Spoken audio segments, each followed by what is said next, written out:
6, 5, 4. Ready, Chantal? Hit it, Salah. And you make fun of my boyfriend, who clearly makes me happy and doesn't care what you think. You think if you dated anyone younger, it wouldn't look like your son, honey? Yeah. Don't be jealous that I'm dating a younger, hot man, okay? If I was your boyfriend, I never let you know.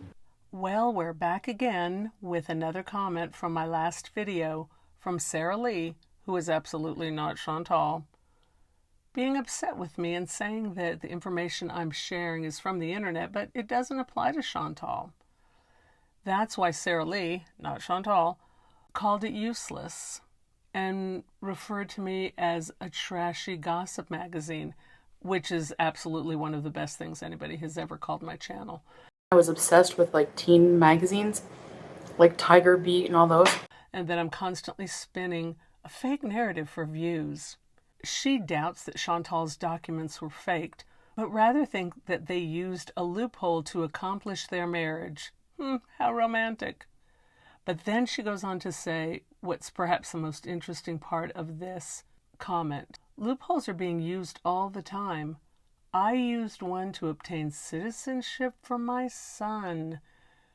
Really, really interesting, because right now there's a lot of talk about whether Salah has a son or not, based on some recent posts on Twitter.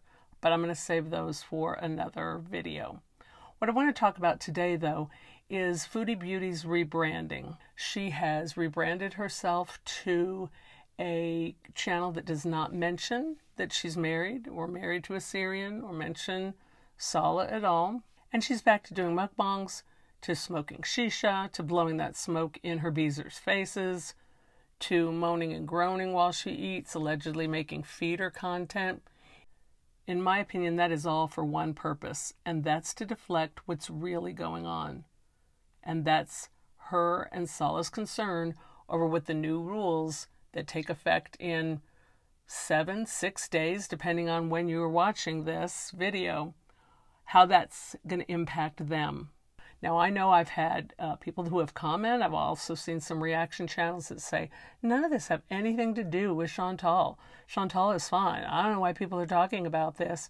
I'm so glad that my viewers know better. I'm not saying that any of these immediate laws that are coming out this week will impact Chantal or Salah.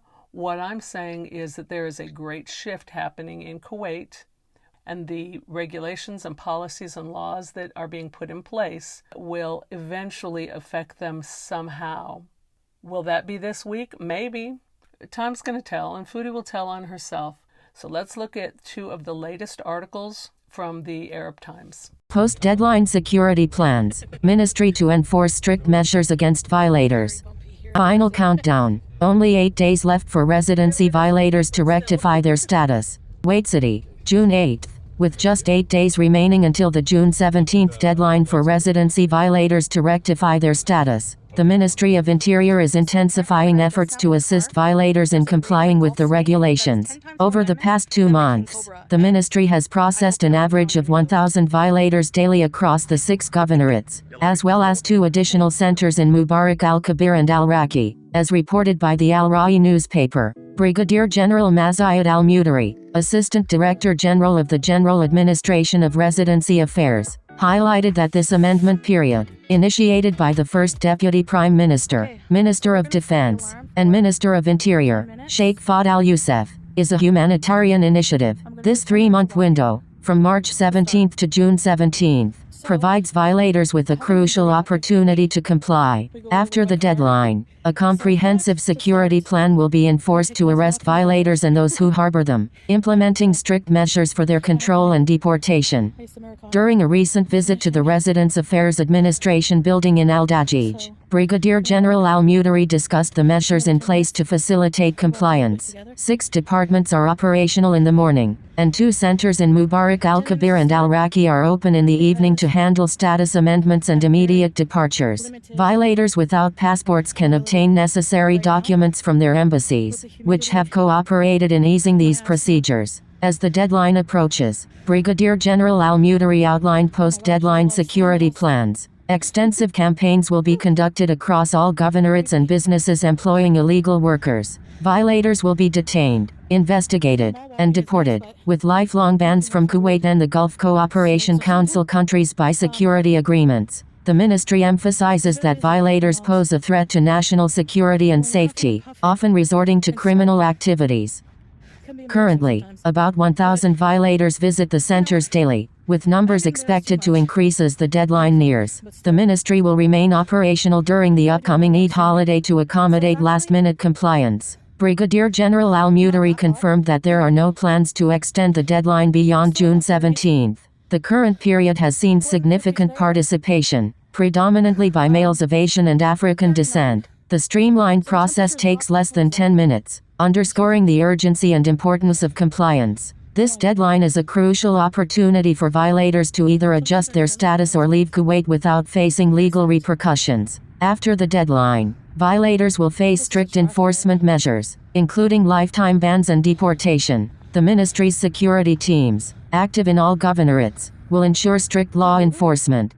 Challenges have included a lack of databases for violators with children, raising security concerns. However, embassies have cooperated to issue travel documents, facilitating the departure of violators and their families. The ministry urges all violators to seize this opportunity to rectify their status or leave the country promptly, ensuring compliance with Kuwaiti laws and safeguarding national security. Tick-tock, motherfucker! Countdown to Kuwait crackdown begins. Zero tolerance for violators, enablers. No harboring. Report expat offenders after June 17. Kuwait City, June 8. With just 8 days remaining until the deadline set by the Ministry of Interior for residency violators to rectify their status, which concludes on Monday, June 17. The ministry is actively facilitating and expediting the processing of applications from those seeking to rectify their status, reports Al Rai Daily. Over the past 2 months, an average of 1,000 violators per day has approached the Residence Affairs departments across the 6 governorates, as well as the additional centers in Mubarak al-Kabir and al-Raqi, to correct their conditions. Brigadier General Mazayed Al-Mutari, Assistant Director General of the General Administration of Residency Affairs, emphasized that the deadline extension, based on the instructions of the First Deputy Prime Minister, Minister of Defense, and Minister of Interior, Sheikh Fahd al-Youssef, signifies a humanitarian gesture toward violators. The violators were granted a 3-month period from March 17 to June 17, which represents a golden opportunity unlikely to be repeated. Following the specified deadline, an integrated security plan will be launched, with no tolerance or hesitation in apprehending violators and those who harbor them. Strict measures will be enforced to control and deport violators from the country. Al-Mutari highlighted the deployment of resources and the removal of obstacles for violators, with 6 departments allocated to receive violators wishing to amend their status in the morning, and 2 centers operating in the evening for those opting to depart. The upcoming widespread campaigns will leave no violator unaccounted for, targeting all governorates and companies employing violators. Those arrested will be detained, fingerprinted, and deported following the investigation to identify employers and those who provided the shelter. The individuals who are deported will face a lifetime ban from re-entering Kuwait and a prohibition from entering Gulf Cooperation Council countries as per security agreements. According to Major General Ali Al-Adwani, Assistant Undersecretary for Residency and Nationality Affairs, violators pose a threat to homeland security and society. Thus stringent measures have been devised in collaboration with Ministry of Interior sectors to clamp down on violators. The era of leniency has ended, and violators will face the full force of the law. Cooperation with security personnel is urged from both current violators and those nearing residency expiration, while at the same time imploring citizens and residents not to harbor or employ violators but to report them promptly. So regarding the timer now, 44 seconds remaining. Now, turn around and go back to the car.